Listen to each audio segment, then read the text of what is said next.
Kelgorath is Xivu Arath's champion. You remember the High Celerant, the one we took out back in Season of the Hunt? That warrior is nothing compared to the current might of Kelgorath taken from Bones. Kelgorath is the Taniks of the Hive. He's returned countless times and will not let death steer him away from his ultimate victory under Xivu Arath. Today we talk about Kelgorath's backstory and return in Season of the Deep.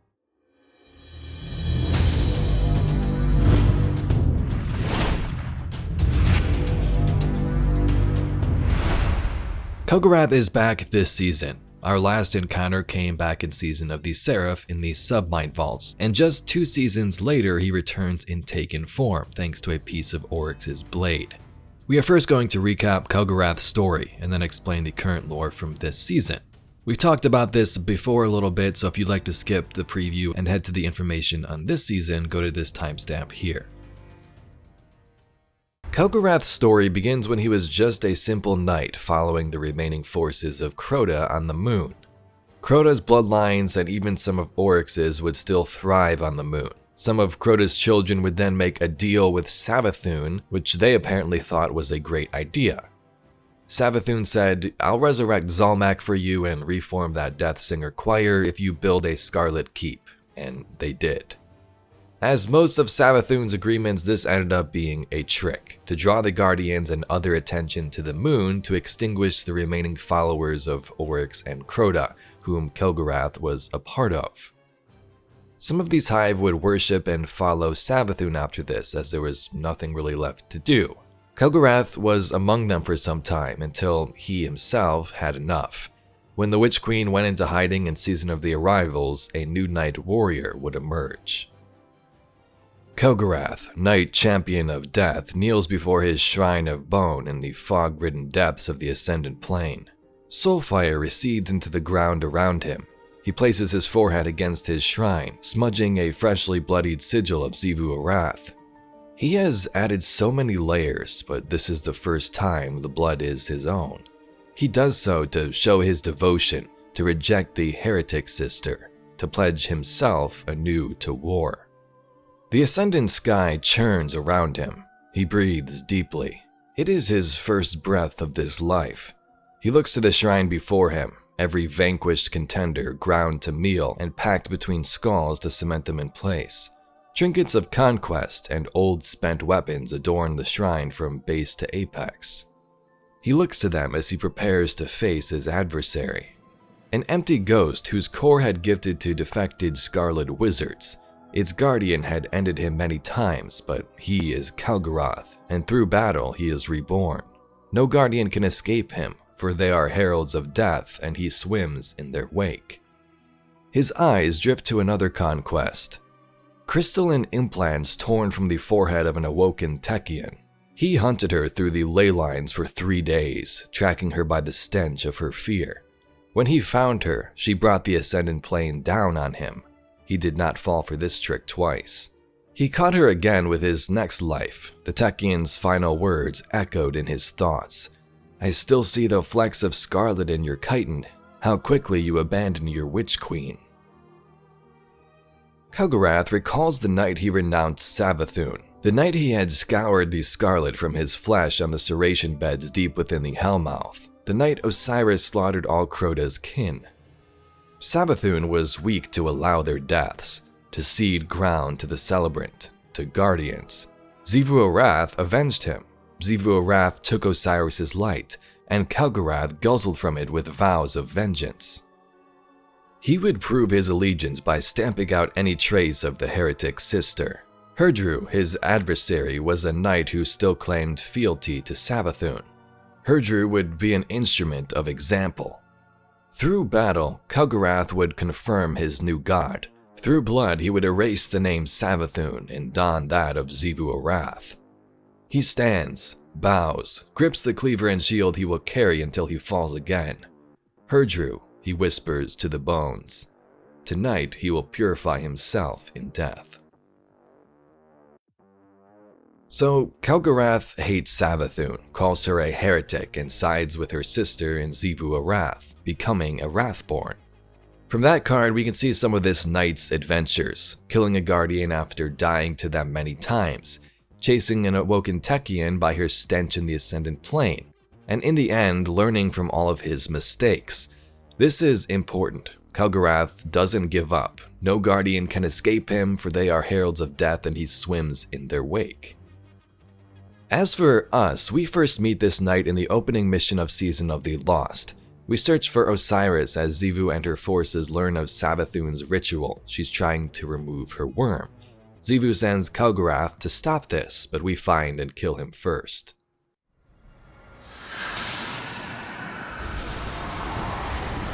Guardian, any taken signals falling on you? A big Wrathborn headed your way too. Be brave. Osiris is not far ahead.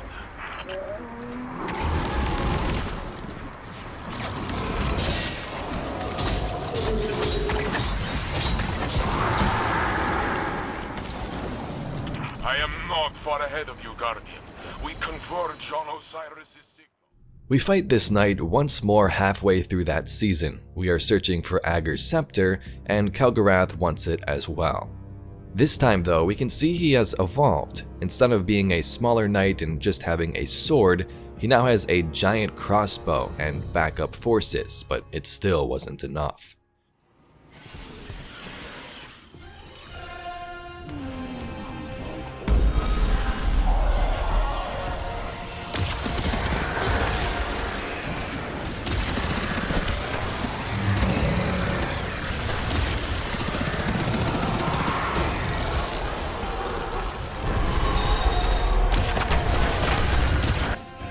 Xivu Arath's subordinate came to my doorstep as a thief.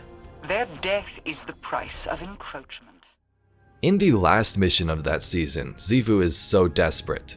We are about to complete the ritual to remove Savathun's worm and have defeated many of her forces in the Dreaming City. So what does she do? She sends in Kelgorath again at the last moment. Now wielding a boomer and gaining energy from the Taken, he stomps around the Awoken Tower longing for victory, but our Guardian is too strong. Xivu Arath is desperate. She's sending her new champion as a last resort.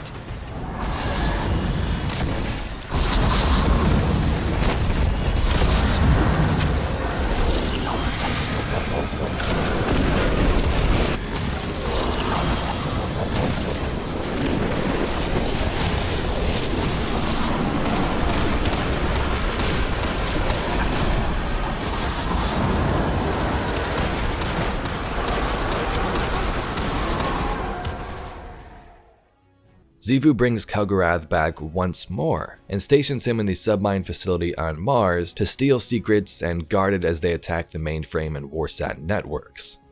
This time, he returns as Darkblade Kelgorath, risen from bones. He now wields a giant axe and teleports in and out of the playspace like most Darkblades do. What happens next? Well, you guessed it. This knight attacked the Dreaming City when it harbored Savathun. He is one of Xivu's most trusted. Good! His death will send a poignant message.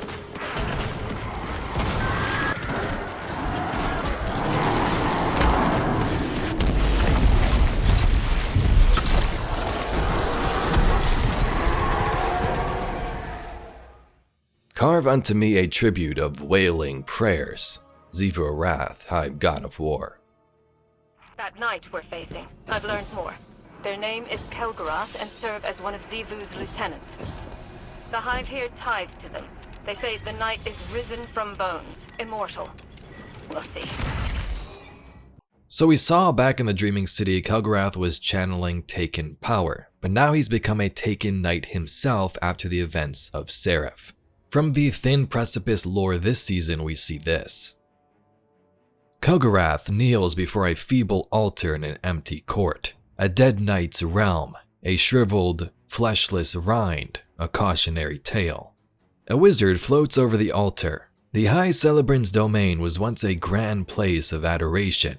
It holds mighty tribute. The wizard Rockthrin, War Council, whispers Xivu Arath's bait to the knight.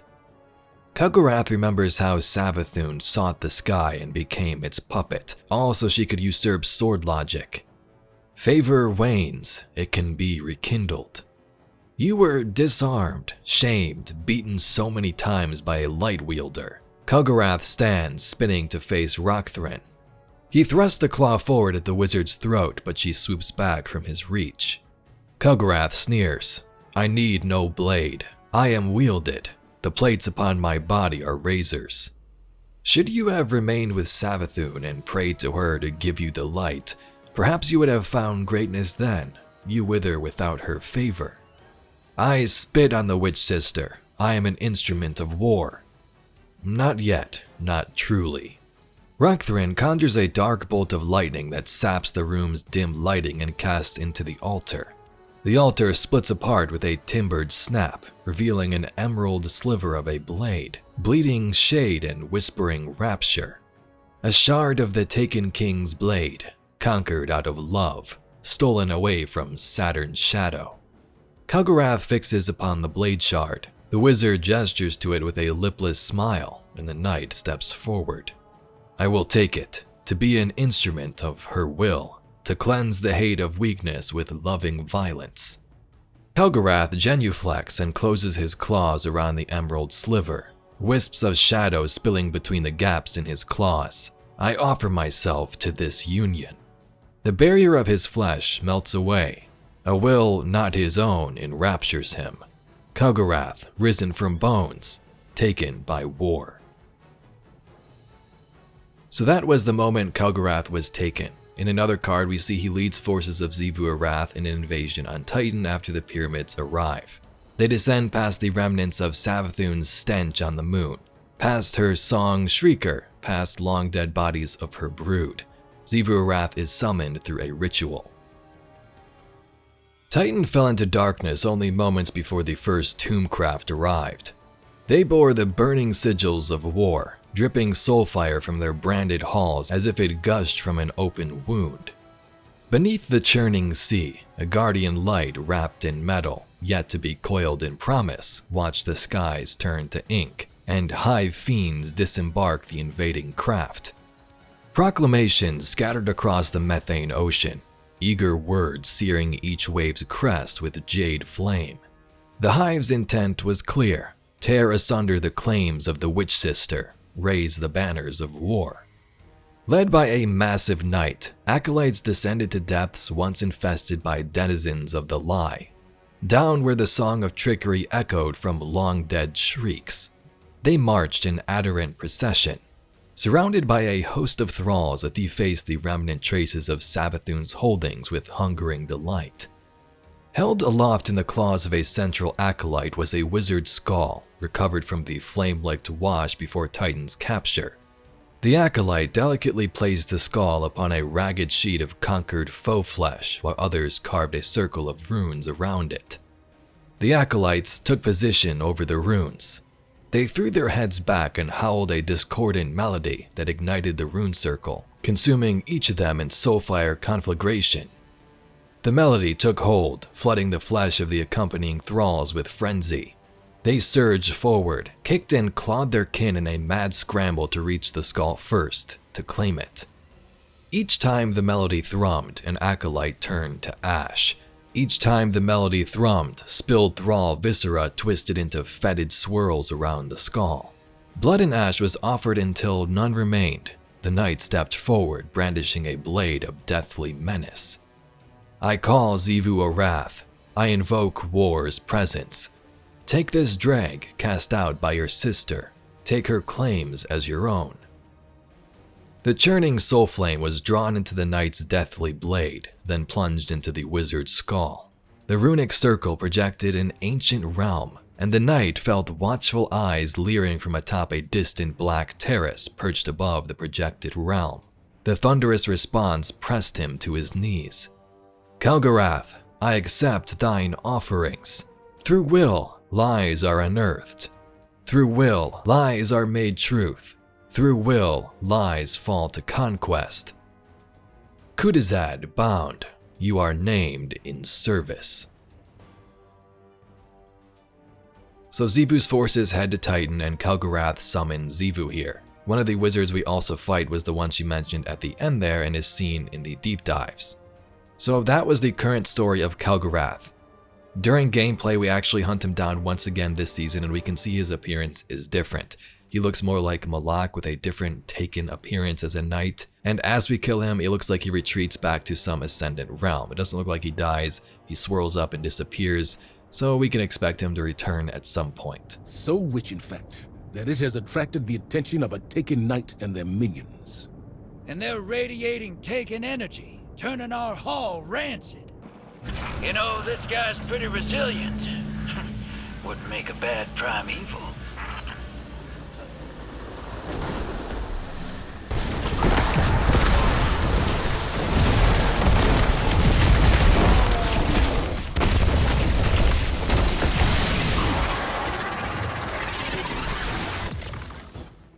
Anyway, Guardians, that's all we got for today's video. Let me know your thoughts about Kelgorath in the comments down below, and will he evolve once more, perhaps taking over the spot of the Taken King? Who knows? If you'd like to see some more Destiny lore and mysteries just like this video, please be sure to subscribe to the channel. Anyway, I thank you very much for watching, and I'll catch you all in the next video.